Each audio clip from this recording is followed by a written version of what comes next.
بسم الله الرحمن الرحيم. الرحمن علم القرآن.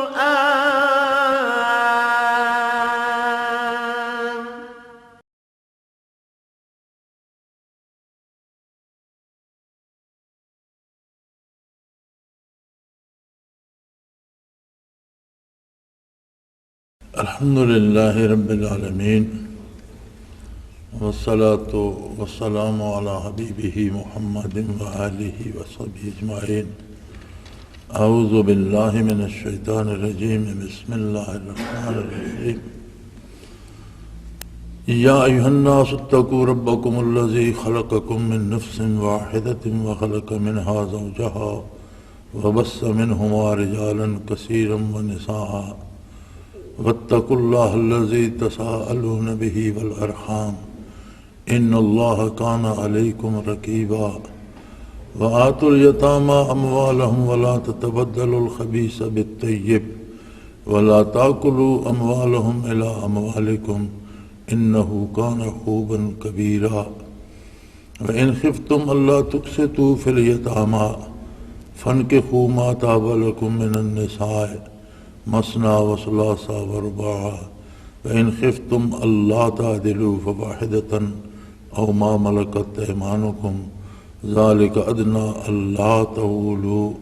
وآتوا النساء صدقاتهن نحلة فإن تبن لكم عن شيء منه نفسا فكلوه هنيئا مريئا. اللهم سبحانك لا علم لنا إلا ما علمتنا إنك أنت العليم الحكيم. مولاي صل وسلم دائما أبدا على حبیبک خیر الخلق کلہم.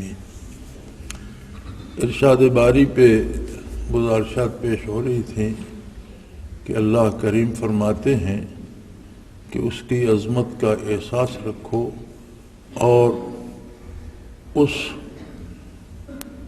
خالق کل اور سارے جہانوں کو پالنے والے اپنے پروردگار سے معاملات درست رکھو جس نے تمہیں ایک نفس سے پیدا فرمایا. یعنی ساری انسانیت ایک وجود سے پیدا فرمائی گئی اور اس حد تک کہ خلق منہا زوجہا، حضرت آدم علیہ السلام کی اہلیہ محترمہ کو بھی، اماں حوا کو بھی ان کے وجود سے اس نے اپنی قدرت کاملہ سے پیدا فرمایا. وَبَثَّ مِنْهُمَا رِجَالًا كَثِيرًا وَنِسَاءً، پھر ان دونوں سے بے شمار مرد و خواتین دنیا میں پیدا فرمائے. جو انسانی نسل ابھی تک چل رہی ہے اور توالد و تناسل کا سلسلہ جاری ہے. انسانوں ہی سے پیدا ہو رہے ہیں جن سب کا بنیادی اور اصولی مرکز ایک ہے جو وجود ہے حضرت آدم علیہ نبینا وعلیہ الصلاۃ والسلام کا. اور یہ اس بات کا متقاضی ہے کہ جس اللہ کریم نے انسانوں کو ایک وجود سے پیدا فرمایا، حتیٰ کہ ان کی زوجہ محترمہ کو بھی الگ تخلیق نہیں فرمایا، تو ان انسانوں کو یہ احساس ہونا چاہیے کہ کوئی بھی شخص جو انسانیت کو تقسیم کرے گا، جو انسانوں کو رسوا کرے گا، جو انسانوں کو تکلیف دے گا، جو انہیں الگ الگ طبقوں میں بانٹ کر ان کے حقوق اور ان کے جو اللہ کریم نے مقرر فرمائی ہیں چیزیں ان میں رکاوٹ بنے گا، وہ بہت بڑا مجرم ہوگا. انسان کو انسانی زندگی کا احساس ہونا چاہیے، اور جس نے جان دی ہے وہ جان لینے پہ قادر ہے، اس کا حق بنتا ہے کہ وہ زندگی دینے والا ہے، زندگی لینے کا بھی حق رکھتا ہے. ہم جس کی زندگی ختم ہو رہی ہو اسے ایک لمحہ زندگی دے نہیں سکتے، تو اپنی مرضی سے ہم کسی کی جان لے بھی نہیں سکتے. نیز ہماری اپنی جان بھی اللہ کی امانت ہے اور اس کی دی ہوئی ایک بہت بڑی نعمت ہے. اسی لیے خودکشی حرام ہے کہ اللہ کی دی ہوئی نعمت کو ٹھکرانا بہت بڑی گستاخی اور بہت بڑا جرم ہے. زندگی کی مشکلات کا حل زندگی کا خاتمہ نہیں ہے بلکہ مشکلات کا مقابلہ ہے، اور وہ مالک الملک جو زندگی دیتا ہے ان لوگوں کی حمایت کرتا ہے جو مشکلات کا مقابلہ کرتے ہیں، اور بعد عسر یسرا، مشکلات کے بعد آسانیاں بھیج دیتا ہے. یہی تو آزمائش ہے کہ اللہ کی دی ہوئی اس فرصت کو اور اس مہلت کو ہم اس کی اطاعت میں بسر کرتے ہیں یا اس کی نافرمانی کرتے ہیں. اور اگر اللہ کی کریم کی طرف سے کچھ مشکلات آ جائیں، حالات ایسے ہو جائیں کہ آدمی کمزور پڑ جائے، تو اس کا حل اللہ کی یاد ہے، اللہ کا ذکر ہے، اور اللہ سے مزید تعلق بڑھانا ہے. اللہ سے دعا کرے کہ میں کمزور ہوں، مجھ پر بوجھ نہ ڈالا جائے، میری مدد فرمائیے. تو وہ قادر ہے، چیزوں کی تاثیر کو بدل دیتا ہے، حالات کے نتائج کو بدل دیتا ہے. کیونکہ دنیا جو بھی کرتی ہے وہ ثمر مرتب نہیں کر سکتی، پھل اللہ کریم لگاتا ہے. جو لوگ محنت کرتے ہیں، نیکی کرتے ہیں، عبادت کرتے ہیں، بھلائی کرتے ہیں، ان پر بھی جو اجر مرتب ہوتا ہے وہ ان کے بس میں نہیں ہوتا. اللہ کریم اپنی مرضی سے دیتے ہیں اور اپنی شان کے مطابق دیتے ہیں. اور جو لوگ ناشکری کرتے ہیں یا جرم کرتے ہیں، اس پر بھی جو سزا ہے وہ اپنی مرضی سے دیتا ہے اور اپنی شان کے مطابق دیتا ہے. وہ کوئی توبہ کرے تو اسے معاف کر دیتا ہے، جسے چاہے بخش دے، جسے چاہے سزا دے. یہ اس کے قبضہ قدرت میں ہے. لہذا انسان کے لیے بہترین راستہ یہ ہے کہ دوسرے انسانوں کی بھلائی چاہے، ان کی زندگی کو مشکلات سے بچانے کی کوشش کرے، نہ کہ ان کو مصائب و تکالیف میں مبتلا کر دے. انسانی مزاج یہ ہے کہ ہر بندہ اپنی جگہ پر اپنے آپ کو بہت بڑا آدمی، بہت بڑا اہم سمجھتا ہے، اور دوسروں کو اپنے تابع کرنا چاہتا ہے، اپنی مرضی ان پہ مسلط کرنا چاہتا ہے، جو ہرگز درست نہیں ہے. بندے سارے اللہ کی مخلوق ہیں اور انہیں اللہ کی مرضی اور اللہ کی پسند و ناپسند کا خیال رکھنا ضروری ہے. ہاں، اللہ کے حکم سے کسی کی جان لی جائے، کسی کی جان لینے کا حکم وہ صادر کر دے، تقاضائے انصاف یہ ہو، اور اس کے لیے متعلقہ ادارے ہوتے ہیں. ہر فرد فیصلہ نہیں کر سکتا. اگر کوئی شخص قتل کرتا ہے اور ہم اسے دیکھ رہے ہیں تو ہم وہ طاقت نہیں رکھتے کہ ہم اس کو قتل کر دیں. اگر ہم اس کو قتل کر دیں گے، اگرچہ وہ قاتل ہے اور واجب القتل ہے، لیکن اسے وہ ادارے، وہ عدالتیں جو ترتیب دی گئی ہیں معاشرے میں، وہ تو اسے سزائے موت دے سکتی ہیں. ہم شہادت دے سکتے ہیں کہ ہمارے سامنے اس نے یہ جرم کیا، لیکن اگر ہم اسے قتل کر دیں گے تو یہ ایک اور قتل ہوگا اور ہمارے خلاف قتل کا مقدمہ بن جائے گا. تو ہر آدمی اپنی پسند سے یہ فیصلہ نہیں کر سکتا کہ انسانوں کو تباہ کیا جائے، انسانوں کو مارا جائے، انسانوں کی وسائل اور رسائل جو ہیں وہ بند کر دیے جائیں اور انہیں پریشان کیا جائے.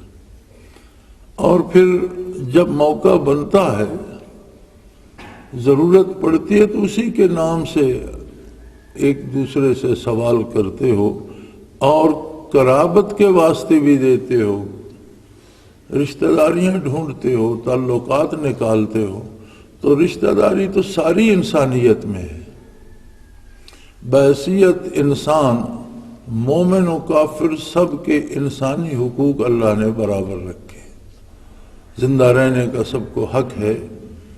اب زندہ رہنے کے ایک حق میں بہت سی باتیں آ جاتی ہیں. اس کے رزق کے وسائل اس پہ بند نہ کیے جائیں، اس کے علاج معالجے کی سہولتیں نہ روکی جائیں، اس کے بچوں کی اور اس کی تعلیم کا جو نظام ہے وہ نہ روکا جائے، اس کی صحت کے جو وسائل و اسباب ہیں وہ نہ روکے جائیں. یہ سارے اہتمام ہر ایک کے لیے یکساں طور پر کیے جائیں بحیثیت انسان کے. اور اگر اللہ کی طرف سے کسی کو قتل کرنے کا حکم ہے تو وہ انسانی معاشرے میں جو ادارے ہوتے ہیں جو قوم اور ملک کی بقا کے اور اس کے انتظام و انصرام کے ذمہ دار ہوتے ہیں وہ ان کے ذمہ واجب ہوتا ہے کہ وہ عدل کریں، انصاف کریں، مجرم کو سزا دیں، بے گناہ کو احترام دیں. یہ ان کے ذمہ ہوتا ہے. اور یہ بات بھی یاد رکھو ان اللہ کان علیکم رقیبا، یہ بات بھی یاد رکھو کہ اللہ کریم تمہارے ہر عمل پر شاہد عدل ہے. ہر عمل کو وہ دیکھ رہا ہے، ہر بات کو وہ دیکھ رہا ہے، حتیٰ کہ جو خیال، جو فکر، جو سوچ تمہارے دل میں ابھرتی ہے، تمہارے دماغ کے اندر ہے، اللہ کریم کے سامنے سب کچھ کھلا ہے. سو بندے کو یہ دیکھنا چاہیے کہ میں جو الفاظ بول رہا ہوں یہ اللہ کے روبرو بول رہا ہوں، میں جو بات کہہ رہا ہوں یہ رب کریم کے روبرو کہہ رہا ہوں، اور جو کام کرنے چلا ہوں وہ اللہ کے روبرو ہے، جو سوچ رہا ہوں وہ اللہ کے روبرو ہے. اگر ایمان اس درجہ پختہ ہو جائے تو کسی کے واعظ کی ضرورت باقی نہیں رہتی، بلکہ انسان خود اپنی اصلاح کی فکر کرتا ہے. انسانوں میں ایک طبقہ بہت کمزور ہوتا ہے کہ اگر کسی کے والدین یا والد فوت ہو گیا اور بچے چھوٹے ہیں، یتیم رہ گئے. یتیم نابالغ بچوں کو کہا جاتا ہے. اگر کوئی بالغ ہو گیا اور اس کے بعد اس کا والد فوت ہو گیا تو وہ یتیم نہیں کہلائے گا، وہ خود مکلف ہے، ذمہ دار ہے، ہر کام کا خود مکلف ہے، معاشرے کا ایک بالغ عاقل فرد ہے، وہ یتیم نہیں کہلائے گا. ہاں بچپن میں بلوغت سے پہلے جن بچوں کے سر سے باپ کا سایہ اٹھ جاتا ہے وہ یتیم کہلاتے ہیں، اور اس حالت میں وہ کچھ کرنے کے قابل نہیں ہوتے، اپنا مال نہیں سنبھال سکتے، اپنا کاروبار نہیں سنبھال سکتے، خود اپنی دیکھ بھال کے دوسروں کے محتاج ہوتے ہیں. تو وہ عزیز و اقارب کے رحم و کرم پہ آ جاتے ہیں، رشتہ داروں کے بس میں آ جاتے ہیں. اور اگر ان کا والد ان کے لیے جائیداد یا مال چھوڑ کر گیا ہے تو ان کے ورثاء جن کے ذمہ وہ ہیں وہ ان کے حقوق کا تحفظ کریں. یہ نہ دیکھیں کہ اب یہ کمزور ہیں، کوئی پوچھنے والا نہیں تو ان کا مال کھا لیا جائے. نہیں، وَلَا تَتَبَدَّلُ الْخَبِيثَ بِالطَّيِّبِ، جو روزی محنت کر کے حلال ذریعے سے کماتے ہو اور جو پاکیزہ رزق ہے اس میں یتیم کا یا بے بس کا مال شامل کر کے اسے ناپاک نہ کرو. وہ تمہارے لیے حلال نہیں ہوگا. ناجائز طریقے سے کسی کا مال لینا بھی جائز نہیں ہے، اور پھر ایسے مجبور و بے بس کا مال لینا جو تمہارے رحم و کرم پر ہو یہ ہرگز کسی طرح مناسب نہیں ہے. اور ان کا مال اپنے مال میں ملا کر کھانے کی کوشش نہ کرو. شرعی قاعدہ یہ ہے کہ اگر آدمی خود اس کے وسائل ہوں تو بہترین طریقہ یہ ہے کہ کچھ اگر عزیز و اقارب یتیم اس کے ذمے ہیں تو اپنے مال سے ان کی بھی پرورش کرے اور ان کے مال کو بچائے. اگر اس قابل نہیں ہے تو اپنا گزارا اپنے مال پہ کرے اور ان کے اخراجات ان کے مال سے کرے. ہاں اگر بالکل کوئی بے بس ہے اور جیسے وہ یتیم ہے اور اس کے پاس بالکل کوئی مال نہیں، خالی ہاتھ ہے اور ان کی پرورش کرتا ہے تو پھر جیسا کھانا ان کو دیتا ہے اس طرح کا مناسب جو ہے اخراجات اپنے بھی کر سکتا ہے. اگر مجبور ہے، بے بس ہے اور اس کے پاس ذرائع نہیں ہے تو اس کے لیے جواز ہے، لیکن اسے ضائع نہیں کر سکتا، اس سے عیاشی نہیں کر سکتا، فضول خرچی نہیں کر سکتا. یہ نہیں ہو سکتا کہ ان کی دیکھ بھال پہ کم خرچ کرے اور موج میلے پہ زیادہ اڑا دے.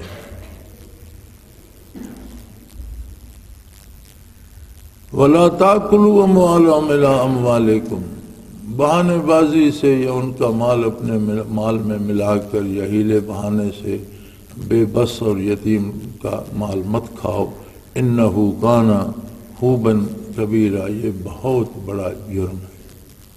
کسی کا مال کھانا بھی جرم ہے۔ کوئی کسی کے پاس ملازم ہے اور مالک اس سے طاقتور بھی ہے، لیکن پھر بھی وہ کام میں چوری کر جاتا ہے یا دیانتداری سے کام نہیں کرتا یا اجرت سے زیادہ پیسے لے کر کھا جاتا ہے، تو یہ بھی حرام ہے، یہ بھی ناجائز ہے۔ لیکن اپنے سے کمزور کا مال یا یتیم کا مال ہیلے بہانے سے کھا جانا، یہ تو بہت ہی بڑا بدترین جرم ہے۔ وَإِنْ خِفْتُمْ أَلَّا تُقْسِطُوا فِي الْيَتَامَىٰ، اور یتیم بچیوں کے بارے اگر تم سمجھتے ہو کہ معاشرے میں ان کی صحیح جگہ نہیں بن سکتی اور تم ان سے انصاف نہیں کر سکتے، حق تو یہ ہے کہ یتیم بچیاں بھی معاشرے کا حصہ ہیں اور اہل ثروت کو یہ چاہیے کہ ان کی سرپرستی کریں، ان کے ساتھ نکاح کریں، ان کے ساتھ رشتے کریں۔ لیکن لوگوں میں یہ عجیب بات ہوتی ہے کہ وہ رشتہ داریاں کرنے کے لیے بھی بڑے بڑے گھر تلاش کرتے ہیں اور امیر اور دولت مندوں کو تلاش کرتے ہیں، خواہ اس کا انجام ان کے حق میں بہتر نہ بھی ہو، لیکن مال و دولت کا لالچ انسانوں کو وہاں لے جاتا ہے، اور غریب غربا یا یتیم و بے کس بچیاں رہ جائیں تو کوئی ان کو گلے لگانے کی فکر نہیں کرتا، بلکہ ان سے لوگ اجتناب کرتے ہیں۔ تو ایسی صورت اگر ہو کہ کچھ یتیم بچیاں ہیں اور ان سے تم انصاف نہیں کر سکتے، کوئی اچھے گھر ان کے لیے نہیں مل سکتے، اچھے رشتے نہیں مل سکتے، تو ان سے نکاح کرو، جو تم پر جو حلال ہیں ان سے نکاح کرو، جن سے نکاح کرنا جائز ہے۔ اور دو شادیاں کر سکتے ہو، 3 کر سکتے ہو، 4 تک شادیاں بیک وقت کر سکتے ہو۔ اس کی ایک صورت تو یہ آئی کہ عموماً عورتوں کی تعداد زیادہ ہو جاتی ہے، مرد جہاد میں، غزوات میں، جہاد میں کام آ جاتے ہیں، ملکی معاملات میں، تو خواتین کی تعداد بڑھ جاتی ہے۔ اور دوسری بات کہ کچھ ایسی بچیاں جن کو کچھ لوگ یا عموماً لوگ قبول نہیں کرتے، تو ان کی عمریں ضائع نہ ہوں، ان کے لیے اہتمام کیا جائے، اور ایک مرد کو 2 شادیاں یا 3 یا 4 تک کی اللہ نے اجازت دے دی۔ اہل مغرب کو اس پہ بڑا اعتراض ہے، اور ہندو سماج کو بھی اس پہ بڑا اعتراض ہے۔ ہمارے ہاں بر صغیر کے مسلمانوں میں دوسری شادی کوئی کر لے یا 2-3 شادیاں کر لے تو اسے بڑا عیب تصور کیا جاتا ہے۔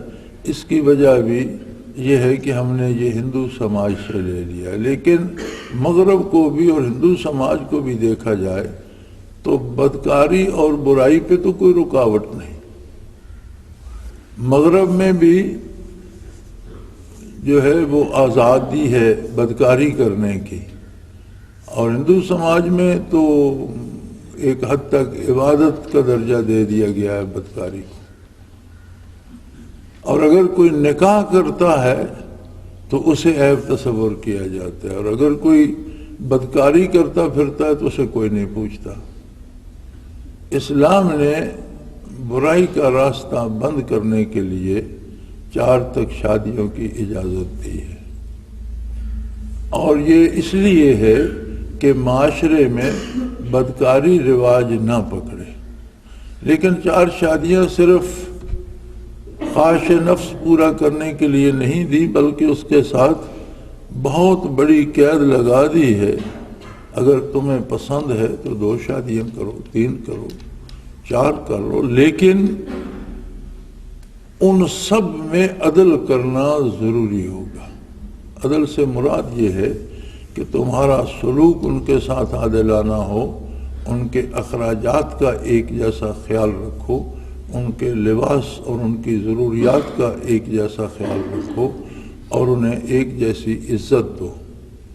قلبی تعلق کا کسی سے زیادہ یا کسی سے کم ہونا وہ جو انسان کے بس میں نہیں ہے اس کا انسان مکلف بھی نہیں ہے. لا یکلف اللہ نفسا الا وسعہا.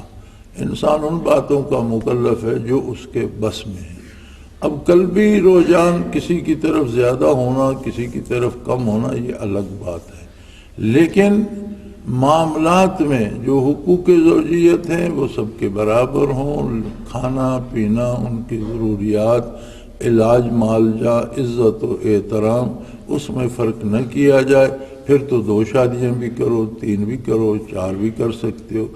لیکن فَإِنْ خِفْتُمْ أَلَّا تَعْدِلُوا، اگر تمہیں یہ خطرہ ہو کہ تم یہ عدل نہیں کر سکو گے، میں برابری نہیں رکھ سکو گے، ان سب کو خوش نہیں رکھ سکو گے. بعض دفعہ یہ ہوتا ہے کہ ایک شخص کی 2 3 4 شادیاں ہیں، اب وہ سب کے حقوق ہے اور اس کا معاملہ سب کے ساتھ ایسا ہوتا ہے کہ سب اس کے ساتھ خوش ہیں، راضی ہیں، تو درست ہے.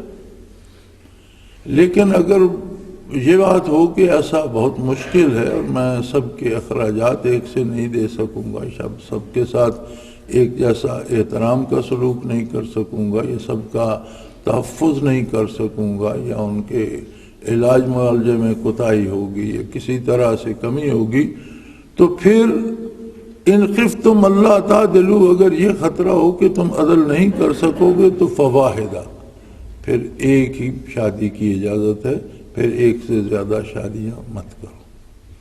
اس پہ بھی اس پہ بہت سی باتیں کی گئیں اور اس پہ کتابیں تک لکھی گئیں بعض لوگوں نے، لیکن حق یہ ہے کہ یہ شرط اپنی جگہ موجود ہے. اور اگر شرط فوت ہو جائے تو مشروط بھی فوت، اذا فات الشرط و فات المشروط، جہاں سے شرط غائب ہو جائے وہاں مشروط کا وجود بھی نہیں ہوتا. تو عدل شرط ہے. اگر کسی نے اس طرح سے شادیاں کرنی ہیں کہ ایک خاتون کو نکاح کر کے 1 1.5 سال 2 سال بعد گھر سے نکال دیا اور ایک اور گھر میں ڈال لی، تو اس کا کوئی جواز شرعی نہیں بنتا. اگر وہ پسند نہیں ہے یا اس سے گزارا نہیں ہوتا تو اس کے ساتھ فیصلہ کرے، مناسب طریقے سے اس کے رشتہ داروں سے، اس کے ماں باپ سے بات کرے، اپنے رشتہ داروں سے بات کرے، جو اختلافات ہیں ان کو ختم کرنے کی کوشش کرے. لیکن اگر ایسی صورت ہے کہ اختلافات بھی ختم نہیں ہوتے اور اسے نہیں رکھ سکتا تو پھر دوسرا راستہ طلاق دے دے اور شادی کر لے. لیکن اگر خاتون کو پہلی بیوی کو بھی رکھنا ہے اور شادی بھی کرنی ہے تو پھر اس کے لیے ضروری ہے کہ عدل کرے، اس کے حقوق کا بھی تحفظ کرے، اس کو رنجیدہ خاطر نہ کرے، اور اس کے جتنے وسائل اور ذرائع ہیں زندگی کے اس تک پہنچائے، اس کا احترام بھی کرے. تو 2 شادیاں کرے، 3 کرے، 4 کرے، لیکن اس شرط کے ساتھ. اور اگر یہ خوف ہو کہ میں عدل نہیں کر سکوں گا تو پھر ایک ہی شادی، پھر دوسری شادی نہ کرے. او ما ملکت ایمانکم، یا وہ خواتین تم پر حلال ہیں جو مال غنیمت میں آئیں اور کنیزیں بن کر تقسیم ہوئیں. اگر تمہارے پاس کوئی کنیز ہو تو وہ تم پر حلال ہے. لیکن کنیز اور بیوی میں بہت فرق ہے.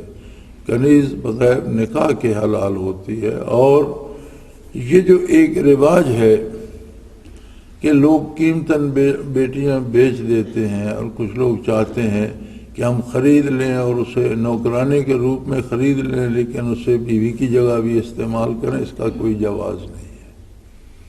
بنیادی طور پر انسان کو بیچنا حرام ہے. نہ والدین اولاد کو بیچ سکتے ہیں، نہ کوئی باپ یا بھائی بہن یا بیٹی کو بیچ سکتا ہے، اور اس کی اجرت لے کر کھانا یہ حرام ہے، یہ جائز نہیں ہے. اور اس طرح کوئی جواز نہیں ہے. پچھلے دنوں ایک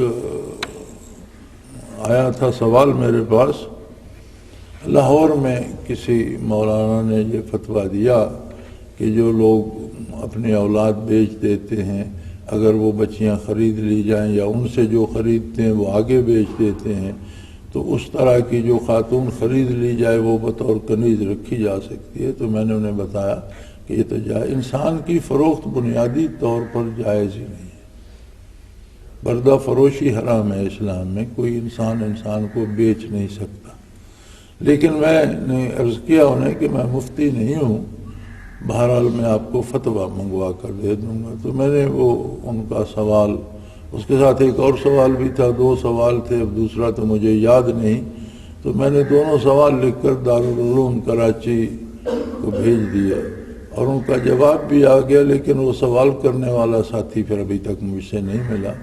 تو ان کا وہ جواب شرعی حوالے، کتابوں کے حوالے کے ساتھ اور ان کے دارالافتاء کے مفتیوں کے فتوے کے ساتھ موجود ہے کہ بنیادی طور پر انسان کو یا اولاد کو یا بیٹی کو باپ یا بہن کو بھائی شرعاً بیچنے کا مجاز نہیں ہے، اور بنیادی طور یہ فعل حرام ہے، اور خرید کر بغیر نکاح کے اسے رکھنے کا کوئی جواز نہیں ہے، اسے کنیز یا باندی تصور نہیں کیا جا سکتا۔ حضور نبی کریم صلی اللہ علیہ وسلم کے عہد مبارک میں اور بعد میں بھی اسلام نے ایک بہت بڑے مسئلے کا یہ حل دیا تھا، جو مسئلہ آپ صلی اللہ علیہ وسلم سے پہلے بھی تھا، اس عہد میں بھی تھا اور آج بھی ہے، کہ جو شہر فتح ہو جاتے ہیں، جو فوجیں ہار جاتی ہیں، وہاں جو رعیت یا عوام جو رہ جاتی ہے تو فاتح فوج اس کے ساتھ کیا سلوک کرتی ہے، یہ تاریخ کا ایک سیاہ ترین باب ہے۔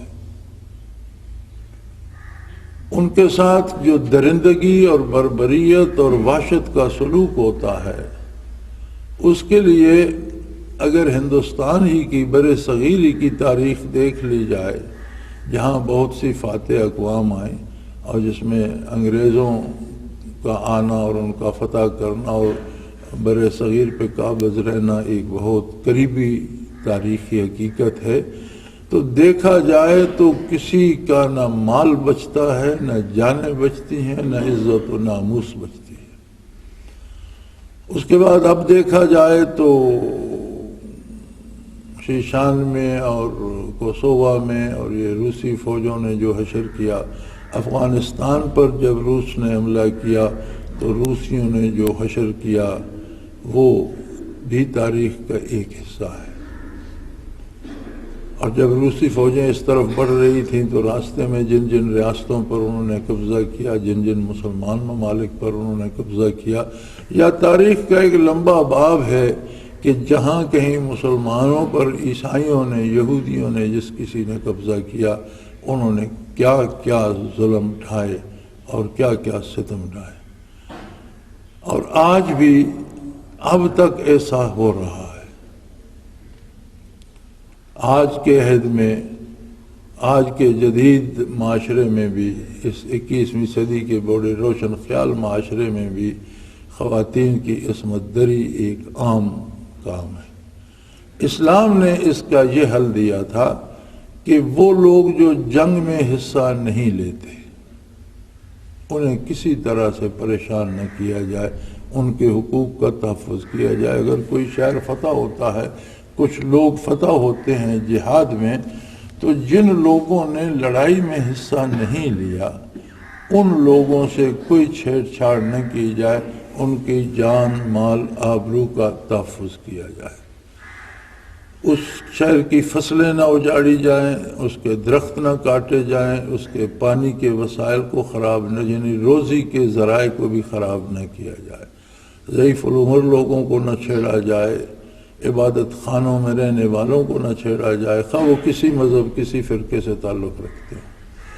جو لوگ میدان میں آ کر حق کا مقابلہ کرتے ہیں اور باطل کو غالب کرنا چاہتے ہیں اور جن کے ساتھ قتال اور جہاد جائز ہے، جہاد میں اگر وہ شکست کھاتے ہیں تو وہ لڑنے والے جو لوگ ہیں اگر وہ مارے گئے تو ان کی بیویاں کنیزیں بنائی جائیں گی، ان کے بچے غلام ہو جائیں گے، اگر وہ خود گرفتار ہو گئے تو وہ بھی غلام بن جائیں گے اور ان کا خاندان بھی غلام بن جائے گا۔ اب اگر کوئی مرد گرفتار ہوتا ہے اور اس کی بیوی بھی گرفتار ہوتی ہے تو وہ اسی کی بیوی اسی کے پاس رہے گی، لیکن ہوں گے دونوں غلام، وہ کنیز ہوگی، وہ غلام ہوگا۔ ایسی خواتین جو بیوہ ہو جاتی ہیں یا کواری بچیاں ہوتی ہیں اور وہ قید میں آ جاتی ہیں تو وہ ہر ایک ان کی عزت سے نہیں کھیل سکتا، بلکہ اسلام نے یہ ایک خوبصورت طریقہ دیا کہ وہ مال غنیمت میں جس طرح مجاہدین پہ غنیمت تقسیم ہوتی ہے اسی طرح ان کو تقسیم کر دیا جائے، اور وہ اس ایک بندے کے لیے حلال ہوں گی جس کے حصے میں وہ آئیں گی۔ اور اس کو بھی حکم ہے کہ اگر کچھ غلام یا کنیزیں اس کے پاس آتی ہیں تو جو خود کھاتا ہے وہ انہیں کھلائے، جیسا خود پہنتا ہے ایسا انہیں پہنائے، اور کوئی ایسا کام کرنے کا حکم نہ دے جو وہ نہ کر سکتے۔ تو انسانی عزت اور انسانی وقار کو مد نظر رکھتے ہوئے یہ خوبصورت طریقہ اسلام نے دیا، جس پر ان لوگوں کو اعتراض ہے کہ جن کی فوجیں جہاں داخل ہوتی ہیں وہاں انسانی آبرو کی دھجیاں بکھیر دیتی۔ بڑی عجیب بات یہ ہے کہ معترض وہ لوگ ہیں جو آج بھی اس زمانے میں بھی وہی ظلم کر رہے ہیں جو عہد جاہلیت میں کیا جاتا تھا، اور اس میں کوئی بلکہ آج اس سے زیادہ مظالم ہو رہے ہیں، اس سے زیادہ ایذا دینے والے اور تکلیف دہ واقعات سامنے آتے ہیں۔ اور اس عہد میں بھی جو لوگ مخالف افواج کے قبضے میں آئے ان سے کیا حشر ہوا اور کیا ہو رہا ہے۔ کشمیر میں دیکھ لیں ہندو افواج کیا کچھ کر رہی ہیں، اسی طرح شیشان میں دیکھ لیں، کوسوو میں دیکھ لیں، وسط ایشیائی ریاستوں میں جہاں جہاں غیر مسلم افواج نے قبضہ کیا یا جہاں لڑ رہی ہیں وہاں کیا حشر ہو رہا ہے۔ دوسرے ممالک میں عراق وغیرہ میں دیکھ لیں جہاں جہاں غیر مسلم قابض ہوتے ہیں وہاں کیا حشر ہوتا ہے۔ اور اس کے مقابلے میں اسلام نے ایک پروقار، ایک باعزت اور ایک مناسب حل دیا، اس پہ اعتراض ہوتا ہے، اور جو ظلم خود کرتے ہیں اسے کوئی شمار نہیں کرتا۔ ذالک ادنیٰ اللہ تعولو، یہ ایسا فیصلہ ہے کہ جو زیادتی نہ ہونے کے قریب تر ہے۔ ادنیٰ اللہ تعولو یعنی یہ کہ کسی سے زیادتی نہ ہو، اس زیادتی کو روکنے کا مستحسن فیصلہ یہی ہے جو اسلام نے عطا فرمایا۔ وَآتُوا النِّسَاءَ صَدُقَاتِهِنَّ نِخْلًا، پھر جن لوگوں سے تم نکاح کرتے ہو، شادی کرتے ہو، ان کے مہر مقرر کرتے ہو، تو وہ مہر خاتون کی ملکیت ہوتا ہے۔ حق مہر میں ایک بہت خوبصورت انداز اسلام نے دیا ہے۔ اگر اس کو تھوڑی سی وضاحت سے دیکھا جائے تو کتنی عجیب بات لگتی ہے کہ ایک بچی جس گھر میں پیدا ہوتی ہے اس گھر میں تو جب تک وہ رہتی ہے اس کی کوئی ملکیت ہوتی ہے۔ ذرا اگر خوشحال گھرانہ ہے تو اس کا اپنا الگ کمرہ ہے، یہ کمرہ میرا ہے، یہ بیڈ میرا ہے، یہ الماری میری ہے۔ اگر کوئی کاشتکار زمیندار ہیں تو اس کا ہوتا ہے یہ جانور میرا ہے، یہ بھیڑیں 3 میری ہیں، یہ 5 بکریاں میری ہیں، یہ بھینس میری ہے۔ اسی طرح گھر میں باقی افراد خانہ کے ساتھ وہ بھی مالک ہوتی ہے۔ لیکن جب بچی جوان ہو جاتی ہے، بالغ ہو جاتی ہے، نکاح کر کے دوسرے گھر دے دیا جاتا ہے تو بطور مہمان تو جا نہیں رہی، اسے عمر وہاں بسر کرنی ہے۔ تو اسلام نے ایک خوبصورت انداز دیا ہے کہ حق مہر مقرر کیا جائے جو اس کی ملکیت ہو، کہ وہ وہاں مالک بن کے جائے، مہمان بن کے نہ جائے۔ اور حق مہر ہر شادی کرنے والی کی حیثیت کے مطابق ہونا چاہیے، جیسی اس کی حیثیت ہے ویسا ہونا چاہیے۔ تو کوئی اگر اسے زمین کا ٹکڑا دے دیتا ہے یا ایک مکان دے دیتا ہے یا کوئی زیور دے دیتا ہے یا نقدی دے دیتا ہے تو جو بھی دیتے ہو وہ خوش دلی سے اسی کو دے دو، تاکہ اس نئے گھر میں جس میں اس نے عمر بسر کرنی ہے، والدین کو چھوڑ کر آئی، بہن بھائیوں کو چھوڑ کر آئی، خاندان کو چھوڑ کر آئی، تو وہاں مہمان بن کر نہ آئے، مالک بن کر آئے۔ یہاں لوگوں کو بڑی شریعت یاد آتی ہے۔ جب نکاح کی باری ہے کہتے ہیں جی حکمار شرعی ہوگا. بھئی شرعی کیا ہے؟ یہ شرعی 32 روپے 4 آنے، 32 روپے 8 آنے حکمار ہے وہ ہوگا. جس زمانے میں 32 دینار یا 32 درہم حکمار ہوا کرتا تھا، اگر اس زمانے کے ان دینار و درہم کو آج کی جو کرنسی ہے اس کے ساتھ ان کا موازنہ کیا جائے تو شاید کروڑوں میں بن جائے. آج سے 1450 سال پہلے کی کرنسی کو لیں اور اس زمانے کے 32 درہم لیں اور ان کو آج کی کرنسی سے اگر آپ دیکھنا چاہیں تو شاید وہ آج کے زمانے میں تو کروڑوں میں چلا جائے. لیکن یہاں شریعت انہیں صرف 32 روپے سے آگے نہیں بڑھنے دیتی. یہ کوئی شرعی مار نہیں ہے. اگر اس کے وارث اور خاتون راضی ہو جائے تو معمولی رقم پہ بھی نکاح تو درست ہو جائے گا. ابھی اس کی مرضی کہ اس نے تھوڑی رقم پہ قبول کر لیا، لیکن حق یہ ہے کہ صاحب جیسی شادی کرنے والے کی حیثیت ہو اس لحاظ سے حق کے مار ہونا چاہیے. اور پھر اگر بہت کم بھی دے تو مناسب یہ ہے کہ جس معیار کی اس کی زندگی ہے کم از کم اس معیار کا 1 مہینے کا خرچہ تو ہو. تو ہر آدمی کا ایک آدمی 5,000 میں مہینہ گزار لیتا ہے اور ایک آدمی 50,000 میں مہینہ نہیں گزار سکتا. ہر آدمی کا سٹینڈرڈ اپنا ہے. تو اپنے سٹینڈرڈ کے مطابق، اپنے معیار کے مطابق اگر کم بھی دیتا ہے تو کم از کم 1 مہینے کا خرچ تو ہونا چاہیے. اور پھر وہ خوش دلی سے دو. یہاں سارے پاؤں لگا کر جم جاتے ہیں کہ نہیں جی بس مار کا ٹوٹل پورا کرنا ہے، ایک شرط ہے شرعی جو پوری کرنی ہے.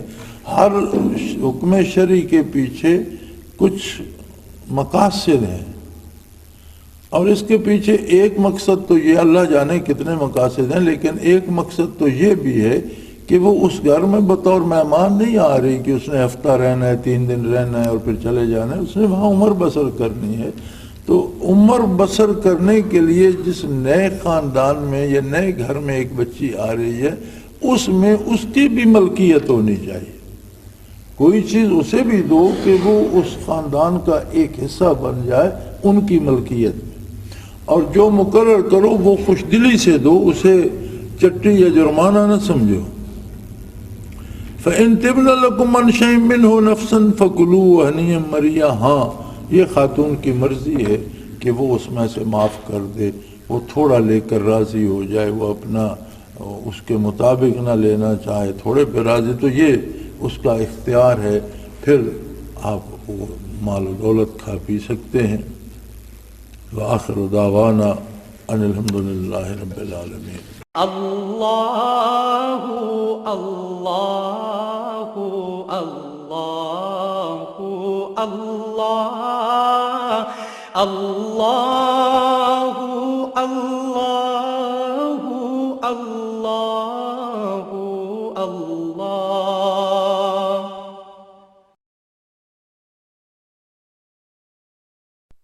حضرت امیر محمد اکرم آوان مد ذلہ العالی دارالعرفان منارہ ضلع چکوال میں سالہ سال سے قرآن و حدیث کے اوپر خطابات کر رہے ہیں اور سلسلہ نقشبندیہ اویسیہ کے مطابق لوگوں کو ذکر الہی کی تربیت دے رہے ہیں. وہ قرآن پاک کی تفسیر ترتیب وار بیان کر رہے ہیں. تفسیر قرآن کو وہ موجودہ ملکی اور بین الاقوامی حالات کے مطابق بیان کرتے ہیں. موٹر وے سے کلر کہار کے انٹرچینج سے نکلتے ہوئے کلر کہار کی جھیل سے ہوتے ہوئے میانی، بوچھال اور نورپور سے گزرتے ہوئے دارالعرفان منارہ پہنچ سکتے ہیں. حضرت امیر محمد اکرم آوان نے بچیوں اور بچوں کی دینی اور دنیاوی تعلیم کے لیے سقارہ اکیڈمی کے نام سے ایک درسگاہ بھی قائم کی ہے، جس کا افتتاح ملک پاکستان کے صدر جنرل محمد ضیاء الحق نے اپنے دست مبارک سے کیا تھا. وہ تمام احباب جو اسلام کی طلب رکھتے ہیں ان سے گزارش ہے کہ دارالعرفان منارہ ضلع چکوال میں امیر محمد اکرم آوان صاحب کے خطابات سے مستفید ہوں. وہ ہر جمعے کو نماز سے پہلے بیان فرماتے ہیں.